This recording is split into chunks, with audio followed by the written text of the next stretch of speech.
4 times in 4 days, Russian military aircraft fly off U.S. coast. Russian military aircraft were spotted flying off the coast of Alaska for the 4th time in as many days, a U.S. defense official told CNN on Friday. The 2 most recent sightings occurred late Wednesday and on Thursday, with the first involving 2 Il-38 maritime patrol aircraft and the second involving 2 Tu-95 nuclear-capable Bear bombers. Russian aircraft never entered U.S. airspace, and it is unknown at this time whether the U.S. Air Force scrambled any aircraft in response to either occurrence. On Thursday, the bombers entered the Alaskan Air Defense Identification Zone 700 nautical miles southwest of Anchorage, significantly farther from the U.S. coastline than 2 other encounters that occurred on Monday and Tuesday.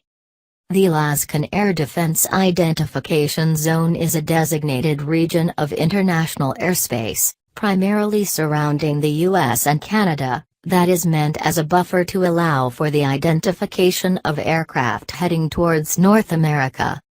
While these flights pose no real military threat, U.S. defense officials are taking notice of the high frequency at which they've occurred this week. There is no other way to interpret this other than as strategic messaging, the official told CNN. While the Russians have not conducted flights of this nature since 2015, another senior defense official stressed that they are not a concern and attributed the uptick to a recent lack of available Russian aircraft and need to boost training. "We haven't seen this sort of level of activity for a couple of years," said John Cornelio, a spokesman for the North American Aerospace Defense Command, though he emphasized it was not unprecedented or unusual. Earlier in the week, U.S. defense officials called recent sightings of the bombers nothing out of the ordinary, itself an indication that both nations are towing the line between routine military posturing and escalating provocation.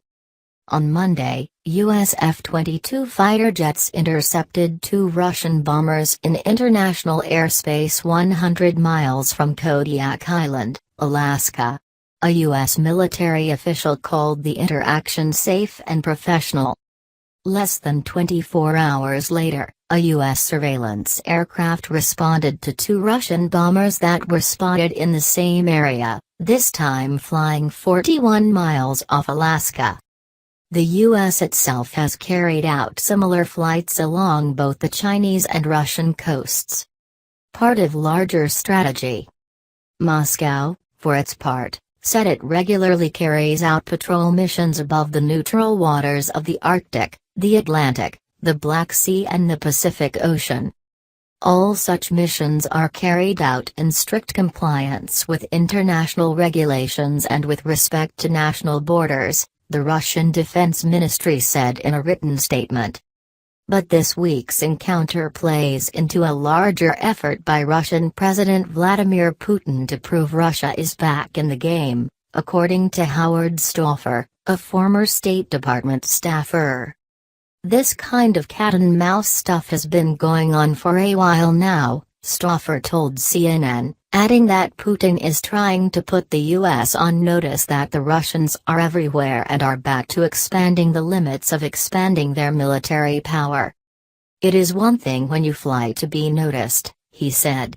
"When the Russians buzz U.S. ships, that is an unprofessional action because upsets the operation and is dangerous for all parties involved. That is where the line that is drawn."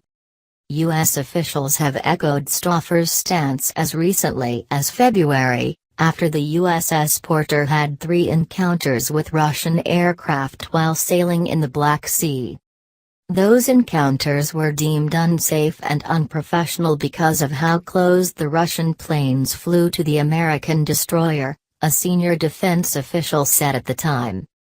Moscow denied that its aircraft had made any unsafe moves.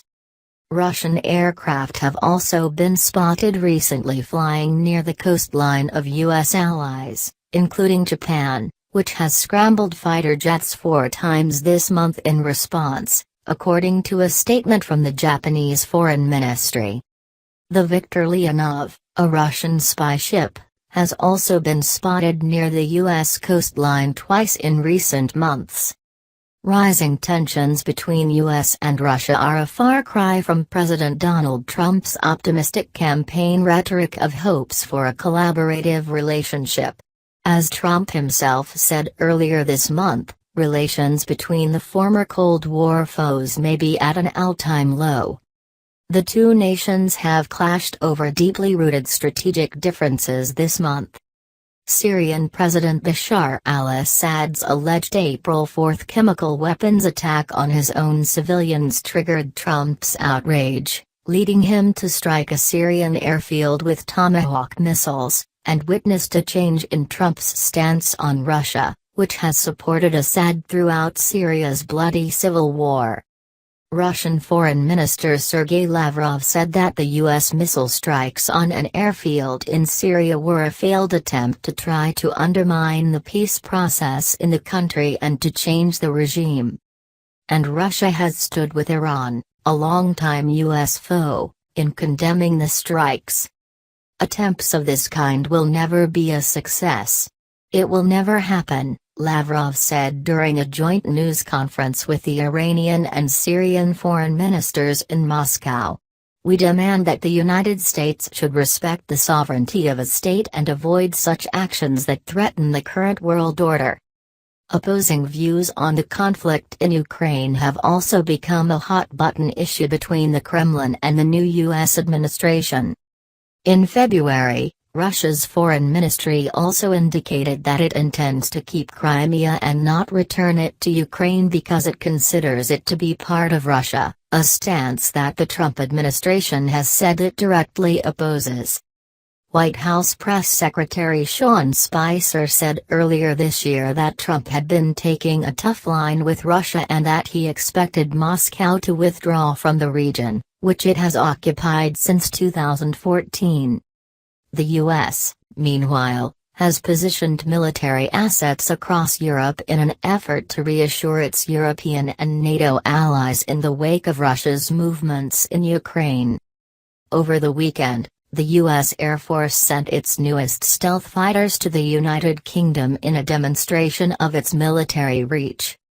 This week's encounters might be routine military chest-thumping, but the country's entwinement in complex military situations around the world raises the risk of escalation. American forces have so far refrained from engaging Russian aircraft after they've performed maneuvers like buzzing Navy ships. But Stauffer indicated retaliation could be possible in the future. According to Stauffer, it is unlikely that the U.S. would go to the extreme of firing a shot across the bow of a Russian ship or shooting down a Russian jet carrying out an unsafe move. But he could see a scenario in which a U.S. commander green-lights alternative responses like jamming the aircraft's radar and avionics systems, which could cause the aircraft to crash. If a minor provocation were to escalate and turn into a larger-scale war situation, Moscow would be at a disadvantage, according to retired Air Force General Michael Hayden. No one wants to go to war with the Russians, but let me double down on another concept: the Russians really don't want to go to war with us, said Hayden, the CIA and National Security Agency director under President George W. Bush, during an interview on CNN's Aaron Burnett Out Front. They are by far the weaker power, he said.